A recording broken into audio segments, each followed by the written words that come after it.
too much money. Have you ever wondered what you would trade for the thing you want most in the world? Your laughter, your memories, your ability to love. That is the question the midnight market asks every soul who enters its gates. But let me tell you how it all began. Let me tell you the story of Ogre Peter, the merchant who thought he could outsmart the spirits themselves. Ogre Peter was not a poor man. No, Ogre Peter owned the biggest provision store in Abakaliki. His shelves were full. His pockets were heavy. His stomach was round. But Ogre Peter had one problem. One terrible, consuming problem. He wanted more.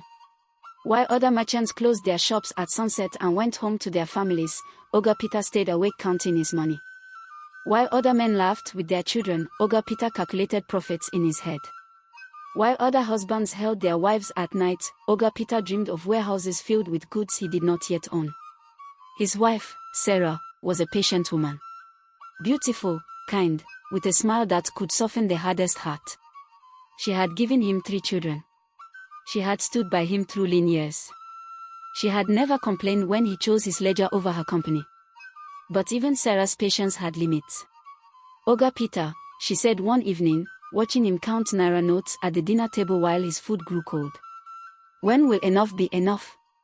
He did not look up. When I own the entire market street. And then the whole town. And then.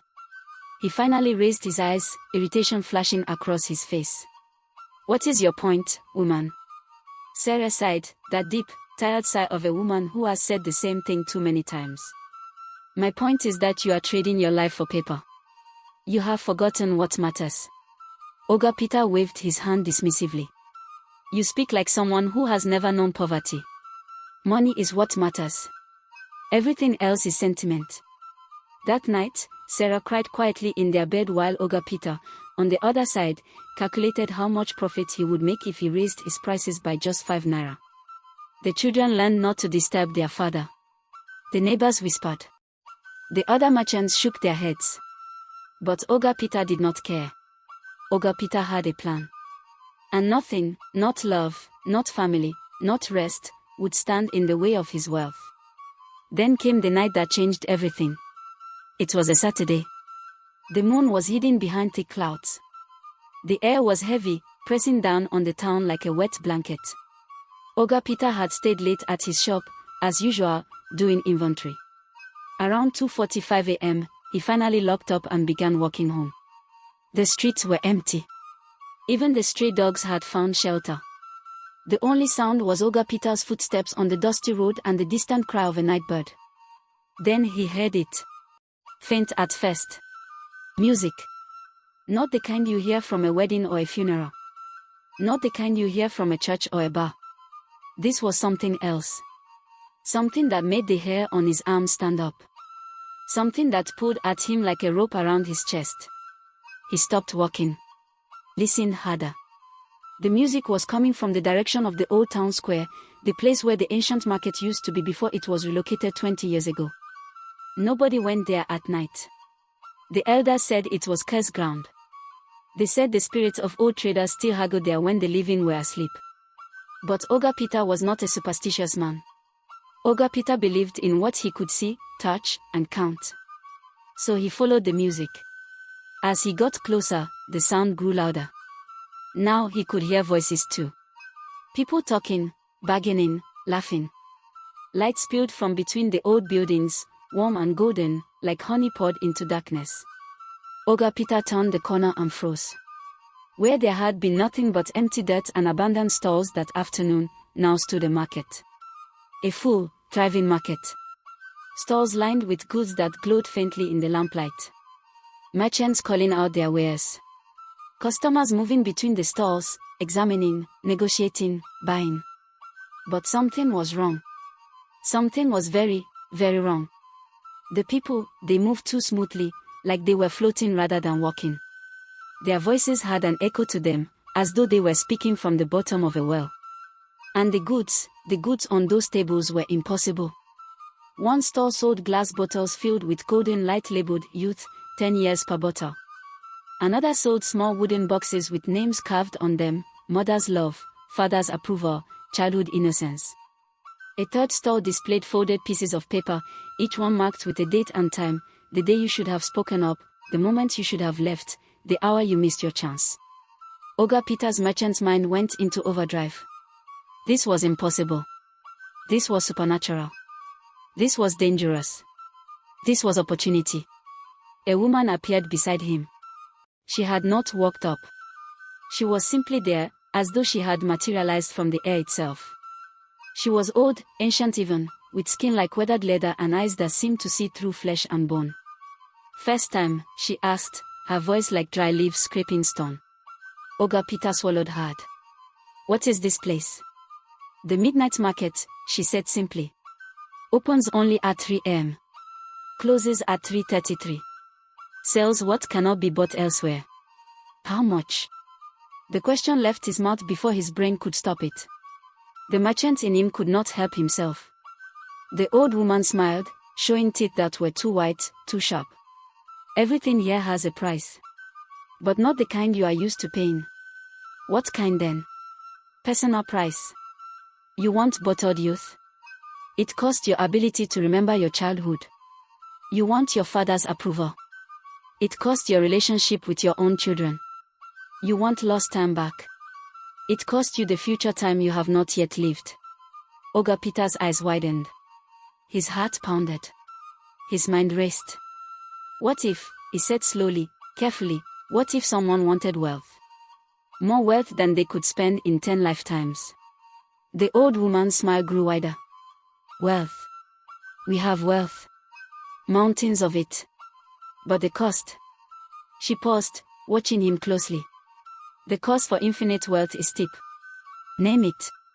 "Your capacity to enjoy anything." Oga Peter laughed. Actually laughed. "That is all? I already do not enjoy anything. I only enjoy making money. So technically, I lose nothing." The old woman's expression did not change. "You think you understand. But you do not. Come back next Saturday. Same time. If you truly want wealth beyond measure, bring something precious to trade. We will see if you can afford the price." Before Oga Peter could respond, she vanished. Not walked away. Vanished. Like smoke swallowed by wind. And suddenly, the market was gone too. The stalls, the merchants, the customers, the golden lights, everything. Oga Peter stood alone in the empty old square, dust swirling around his feet, the night pressing in from all sides. He stood there for a long moment, trying to convince himself he had imagined it all. But he knew he had not. The midnight market was real. And Oga Peter was already planning his return. The next week dragged like a wounded animal. Oga Peter could barely focus on his regular business. His mind kept returning to those impossible stalls, those miraculous goods, that offer of infinite wealth. Sarah noticed. "You have been strange this week," she said. "Distracted." "Just thinking about expansion plans," he lied. She touched his face gently. "Oga Peter, when did you last laugh? Really laugh? When did you last play with the children? When did you last look at me the way you used to?" He pulled away. "I look at you." "No," she said softly. "You look through me. You look at numbers. You look at profits. But you do not see me anymore." He wanted to argue. But he could not. Because she was right. He could not remember the last time he had truly seen her, truly felt anything beyond the hunger for more. But that would change, he told himself. Once he had infinite wealth, once he had achieved his ultimate goal, then he would have time for everything else. Then he would appreciate his family. Then he would enjoy life. He just needed to make this one trade first. Saturday came slowly, then suddenly. Oga Peter told Sarah he had a late business meeting. She did not believe him. He could see it in her eyes. But she said nothing. She had learned that arguing with Oga Peter about his work was like arguing with the rain about falling. At 2:30 a.m., Oga Peter left his house. In his pocket, he carried his father's old pocket watch, the only inheritance he had received, the only possession he truly valued. The old woman had said to bring something precious. This was the most precious thing he owned. At 2:55 a.m., he reached the old square. It was empty. Dark. Silent. He waited. At exactly 3 a.m., the market appeared. One moment there was nothing. The next moment, the golden lights, the stalls, the merchants, the impossible goods, all of it materialized like a dream taking solid form. The old woman was waiting for him at the entrance. She looked at him with those two knowing eyes. You came back. I came back. You brought payment. He pulled out the pocket watch. My father's watch. It is all I have from him. She took it, examined it, weighed it in her palm. This will do. But remember, once the trade is made, it cannot be unmade. Once you pay the price, you cannot get back what you have lost. I understand, Oga Peter said, though he did not. Not really. Not yet. Follow me. She led him through the market. Past the stall selling memories. Past the stall selling youth. Past the stall selling lost opportunities.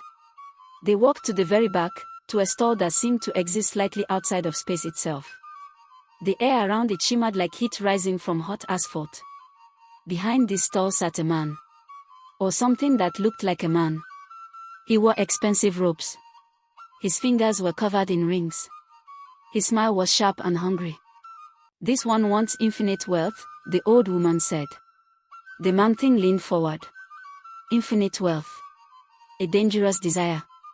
Are you certain? Absolutely certain, Oga Peter said. Then let us make the trade. Your father's pocket watch and your capacity to enjoy anything. In exchange, you will receive wealth beyond measure. Money will flow to you like water flows downhill. Business opportunities will appear before you like ripe fruit falling from trees. Every investment will succeed. Every venture will profit. You will become the richest man not just in this town, but in this entire state. Oga Peter's heart raced. This was it. This was everything he had ever wanted. I accept. The man-thing smiled. He took the pocket watch from the old woman. He whispered something in a language that hurt to hear.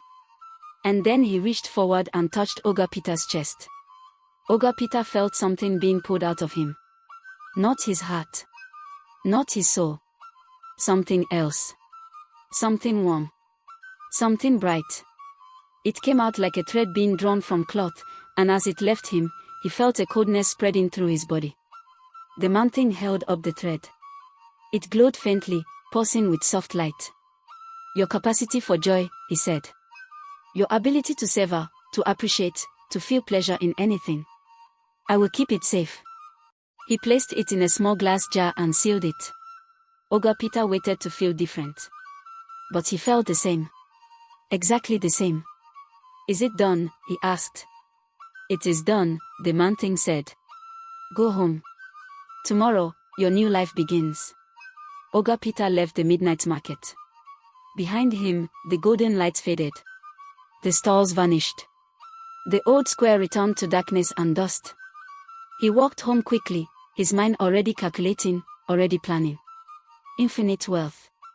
Everything he had ever wanted. Everything he had worked for. Finally within his grasp. He did not notice that the night seemed darker than before. He did not notice that the morning birds sounded flat and distant. He did not notice that when he opened his door and saw his children asleep on the couch, waiting up for him, he felt nothing. Nothing at all. The man-thing had not lied. Within days, Oga Peter's wealth began to multiply in ways that defied explanation. A businessman from Lagos arrived in town, looking for a local partner. He chose Oga Peter. The contract was worth millions. A relative Oga Peter had never heard of died in America, leaving him a substantial inheritance. His investments, which had always been modest and careful, suddenly started yielding returns of 200%, 300%, 500%. Within a month, Oga Peter had tripled his wealth. Within 3 months, he was the richest man in Abakaliki. Within 6 months, he owned properties in Lagos, Abuja, and Port Harcourt. Other merchants came to him for advice, for loans, for partnership. Politicians sought his endorsement. Religious leaders blessed his businesses. Young men wanted to be him. Young women wanted to marry men like him. Ogre Peter had everything. But Ogre Peter felt nothing. He bought a new house, a mansion with 10 bedrooms and a swimming pool. When he walked through it the first time, admiring the marble floors and crystal chandeliers, he waited to feel pride. Satisfaction. Joy. Nothing came. He bought a new car. A Mercedes. Gleaming and black and expensive. He drove it through the town, watching people stare. He waited to feel impressed with himself. Nothing came. He opened a chain of stores across 3 states. At the grand opening, with cameras flashing and crowds cheering, he waited to feel accomplished. Nothing came. It was like eating without tasting. Like seeing without color. Like living without feeling. His family noticed first. "Papa, look what I drew at school," his youngest daughter said, running to him with a picture of their family. He looked at it. Saw the crayon figures. Saw her hopeful face. Waited to feel the warmth he used to feel. Nothing came. "That's nice," he said, his voice flat. Her smile faded. She walked away slowly. His son won a football trophy. Brought it home, eyes shining with pride. "Papa, I scored the winning goal." Ogre Peter nodded. "Good job." He waited to feel proud. Waited to feel that swell of paternal love he vaguely remembered feeling before. Nothing came. Sarah confronted him one evening. "What has happened to you?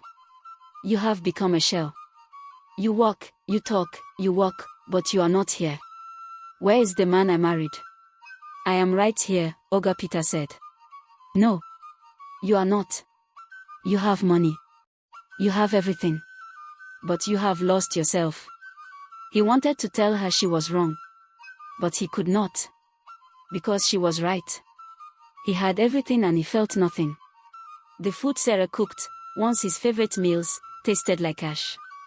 The sunset he used to admire, briefly, on his walks home, looked grey and flat. Music sounded like noise. Laughter from his children sounded like screaming. His wife's touch felt like the touch of a stranger.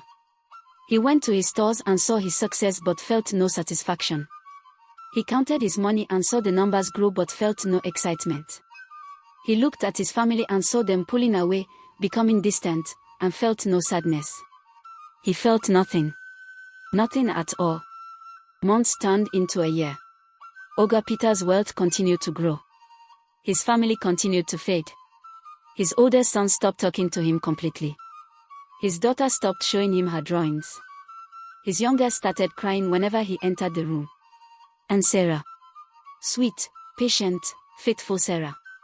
She began to look at him with something he had never seen before. Pity. One night, she sat beside him while he reviewed contracts at the dinner table. "I am leaving," she said simply. He looked up. "Leaving where?" "Leaving you. Taking the children. Going to my mother's house." He waited to feel panic. Fear. Desperation. Nothing came. "Why?" he asked, as though she had just told him she was going to the market.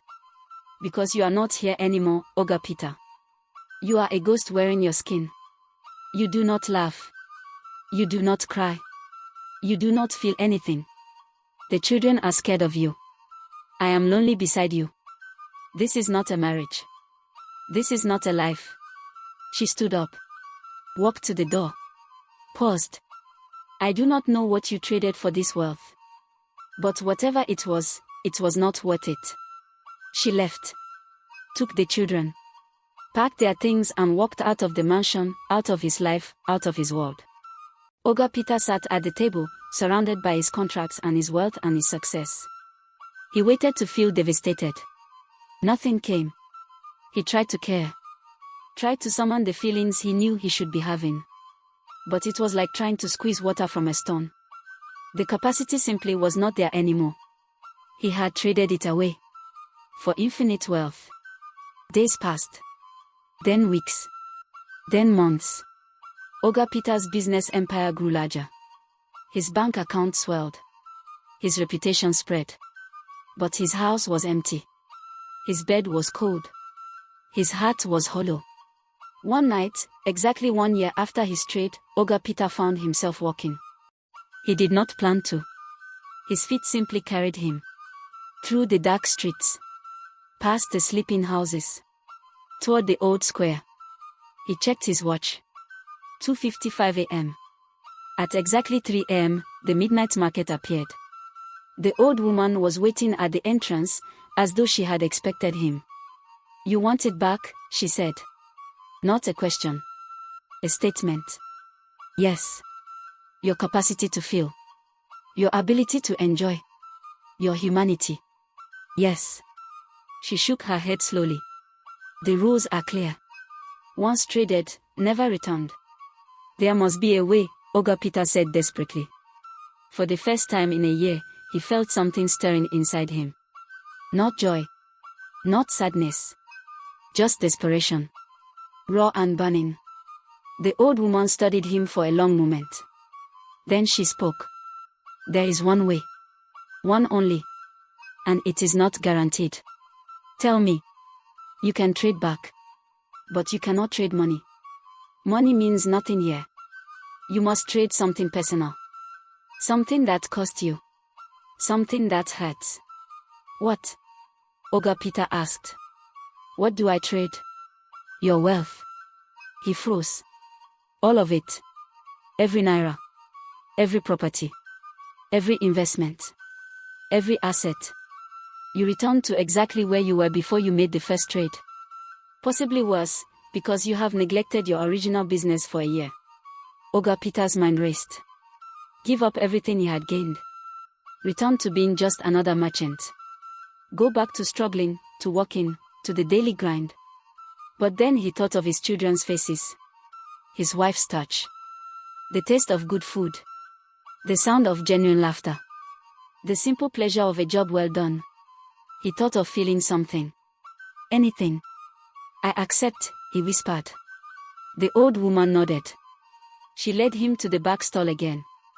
The mountain was there, waiting, that same sharp smile on his face. You wish to trade back? Yes. Very well. Your wealth for your humanity. Agreed. Agreed. The mountain reached into a cabinet and pulled out the small glass jar.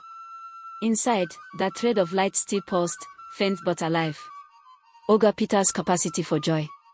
His ability to feel. The mountain opened the jar and touched Oga Peter's chest again. Instantly, the thread flew back into him, like it had been waiting for this moment. Like it had never wanted to leave. And Oga Peter felt everything all at once. The pain of losing his family. The regret of wasted time. The grief of missed moments. The shame of his choices. It hit him like a wave, like a storm, like a tsunami of emotion that had been building for a year. He fell to his knees, gasping, tears streaming down his face. But beneath the pain, beneath the regret, beneath the grief, there was something else. Relief. Sweet, beautiful relief. He could feel again. He was human again. It is done, the mountain said. Go home. Your wealth is gone. Your accounts are empty. Your properties have been lost in a series of unfortunate coincidences that will make sense in the morning. You are once again just Oga Peter. Just a simple merchant. Oga Peter stood on shaking legs. He stumbled out of the midnight market. Behind him, the golden lights faded for the last time. He walked home through the dark streets. The night air felt cool on his skin. The birds beginning to sing sounded beautiful. The first hint of sunrise on the horizon looked glorious. When he reached his mansion, it was no longer his. A sold sign stood in the yard. His key no longer worked. He checked his phone. Messages from banks. His accounts had been frozen. Suspicious transactions. Everything under investigation. Everything gone. He had nothing.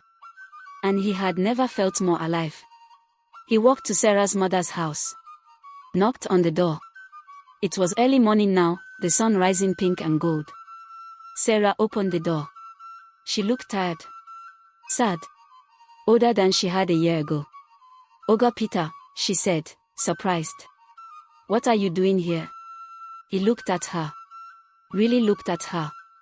saw the lines around her eyes, the gray in her hair, the beauty that time and pain had etched into her face.